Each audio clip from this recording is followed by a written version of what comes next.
Hello everyone, my name is Feride Dorothy.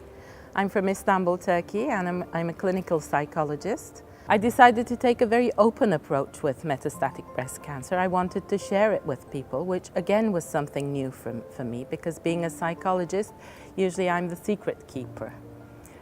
And I usually don't talk about my feelings very openly, but I decided to change that. So that was one of the first things that cancer changed for me. I decided to be open, and I decided to be realistic and pragmatic about my disease. Realistic meaning I wanted to be well informed. I read about my disease. I got in touch with different support groups. I joined EUROPA DONNA. I decided to attend conferences. I decided to meet other patients with metastatic breast cancer. I talked openly with my oncologist. What should I expect? What are my choices? What does my future look like? So I want to be a well-informed patient. I want to be aware of the good news and the bad news. I don't want it to be sugar-coated for me. But I also want to remain optimistic and hopeful and hope for the best. I want to take a pragmatic approach. For example, this summer, I was in hospital and I missed my daughter's graduation. After 4 years, she was graduating from St Andrews University in Scotland, and for a year we'd be planning our trip to her graduation. But I was in hospital and I couldn't go.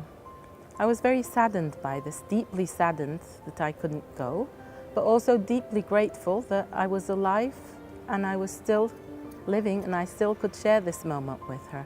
In fact, when I first told my daughter that I wouldn't be able to attend her graduation ceremony, she said, "That's okay, Mummy, because remember 4 years ago, we weren't even sure that you would be alive today, and you are. And even though you're not next to me physically, you're still here with me."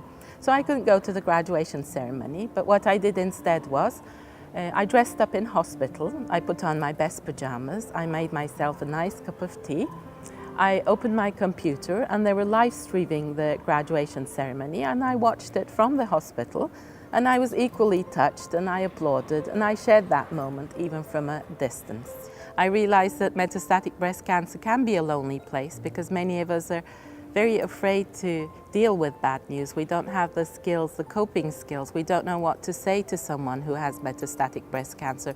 But all throughout the media and the pink ribbon movement and all your relatives and friends and even most of the healthcare professionals always want you to be in this happy, positive, optimistic mood, which is impossible. Not just if you have breast cancer, if you're just any ordinary person, it's impossible to be positive all the time. So I'd like to say, you will have your up days, you will have your down days. It's okay to embrace your down days. It's okay to feel upset. It's okay to feel angry. It's okay to talk about your negative emotions. It's okay to vent your feelings. It's not okay to get stuck there, because life with metastatic breast cancer is still life, and it's still beautiful. And despite all I've been through, I still consider myself a very lucky and a very happy metastatic breast cancer, because despite all my treatment, I've had a very good quality of life. I've been able to do most things. I've lived for 4 years, and they've been very happy 4 years, and I hope to live for many more years.